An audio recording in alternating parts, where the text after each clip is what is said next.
Douglas, I don't know about you. I just find them unbelievably irritating, and increasingly so. I think there are a bunch of attention seekers who love just getting in the papers, and that's fine. But why is the state and the police tolerating it in the way that we seem to be? Well, I'd go slightly further than you, Piers. I mean, they are a sort of end-time apocalyptic cultist movement of a kind that Londoners and others have seen throughout history. People who go gibbering through the streets screaming about the imminence of the apocalypse. And I don't have much time for their views. And I think that their method of protest increasingly, of course, means that more and more members of the public don't have much time for their views. Freedom of speech, of course, everyone defends it. Freedom of protest, everyone defends it. But you do not have a right. I have strong views on a whole range of things. I don't have the right to go and sit in the middle of the M24 and tell everyone else to go, hang whilst I decide to tell them how they should go about their day or ruin their day. I'd be hauled off the motorway in a moment, and quite rightly so. The freedom to protest doesn't extend to disrupting the lives of everyday people trying to go about their business. And I just can't understand why they think that they're advancing their cause. I, at any rate, think that we still haven't had one even reasonable person emerge from the Just Stop Oil and et cetera, movement. Every time you get one on, they're a sort of gibbering wreck. Well, also, they get very abusive very quickly and turn it all very personal, when, in fact, I try and explain, I don't think your methods are working, but I agree with a lot of the message. And so it's a campaign I think would get much more public support if they weren't just being so deliberately irritating to the public and obstructive to the public's ability to go about their day-to-day life. I mean, I think that incident today, where you saw a guy who's in a car with apparently his pregnant partner, and they get, I think, hit by a lorry behind them. So there's a collision, a crash. And she gets out, this pregnant lady, and is remonstrating with the thing. And this guy clearly loses his rag. Now, the violence he then commits is unacceptable, and most people would agree with that. But I can certainly understand why he's reached a point of boiling rage. And you think, well, where are the police here? This protest has been going on for God knows how long that morning. Why have the police not intervened to stop this particular incident then happening?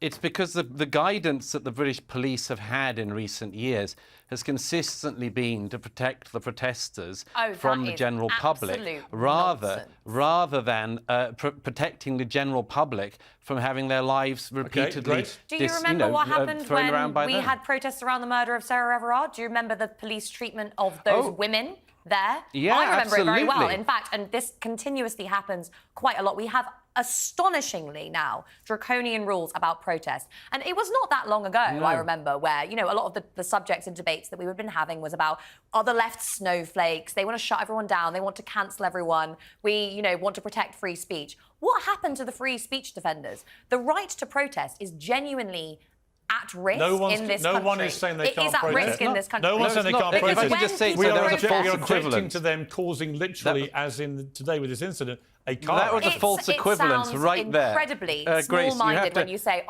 people are trying to go about their day, and there are people basically literally standing here saying, all I want to do is highlight the fact that there are going to be millions, hundreds of millions of people who will die if we don't change course right now. And you say, but this person might not get to their... We all have strong views.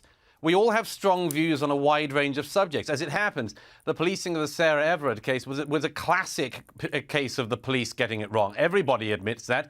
The commissioner had to step down after it. That was people protesting peacefully, as it happened during a period of lockdown.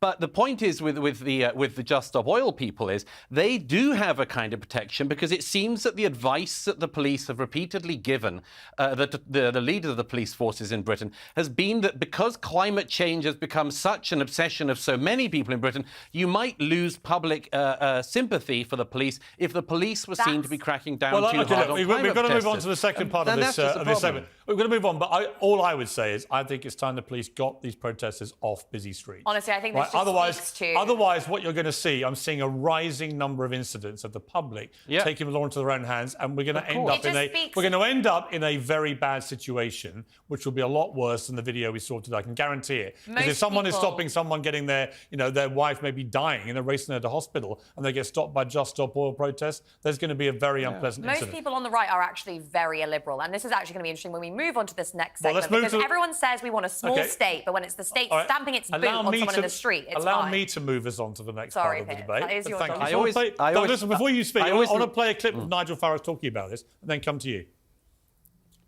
Commentary and behaviours that do not align with the bank's purpose and values have been demonstrated.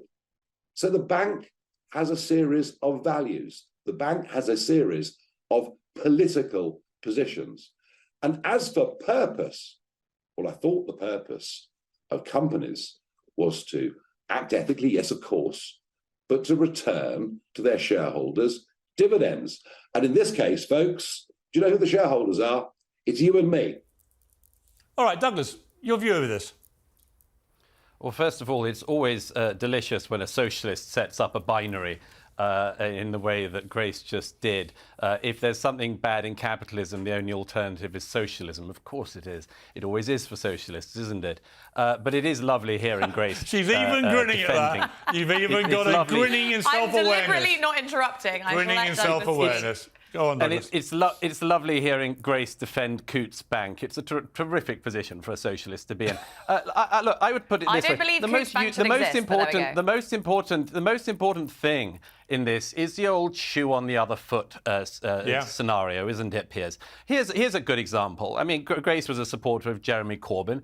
Jeremy Corbyn led a very racist period in the Labour Party's history, where female Jewish MPs were hounded out of the party, and the Equality and Human Rights Commission found that the Labour Party had a serious problem with racism. Now, here's the thing. I don't agree with anything that Jeremy Corbyn believes, probably no more than I agree with anything that Grace believes. But if Coots Bank, I don't know if Mr Corbyn would bank with Coots, but whoever he banked with, if they said that because of Mr Corbyn's association with racists and racism and terrorists and so on, he shouldn't be allowed to have a bank in the UK, I would defend him to the hilt.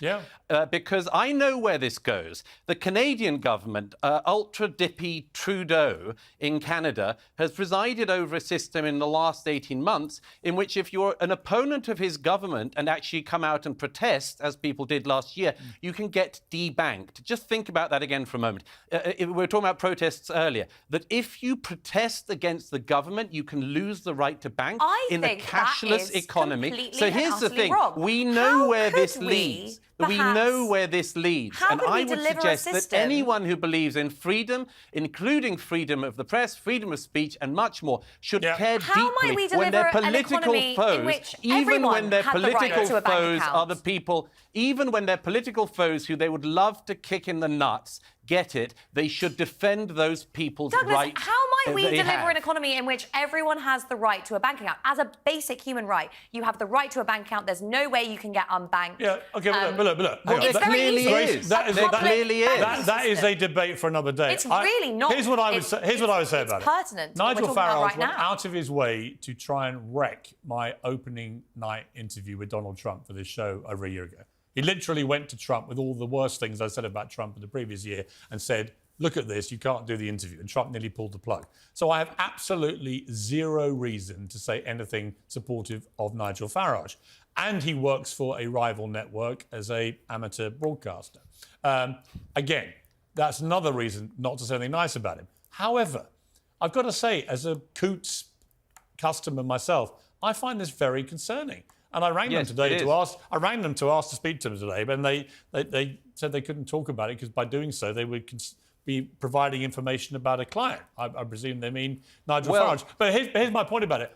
I have what some people consider controversial views. I don't think they're controversial, but I have quite strong views about other things.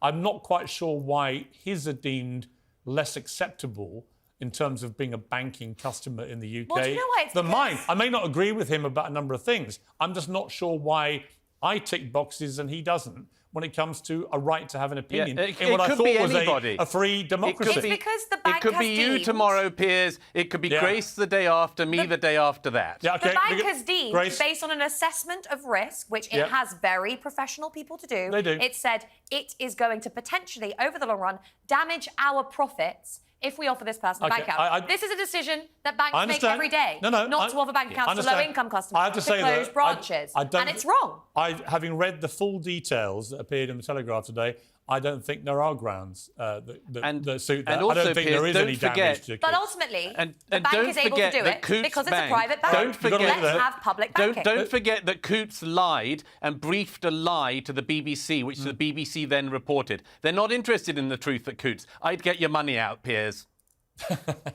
Well, we'll see. I'm going to hope to speak to them and get some answers to some questions. I'm genuinely interested and concerned about how far Yep. they take this. How far, my Yep. opinion is going to be one day ruled Why don't offside. we nationalise Right. Coots? Right, you know what, Grace? We'll come why back and don't talk we to you just have about full-blown your plans. socialism? I'm glad because we're it's all on worked the same so page on well that. We've got to leave it all there. the time Douglas, before. as always, thank you over in New York. Grace, great to see you twice running. I am spoiled.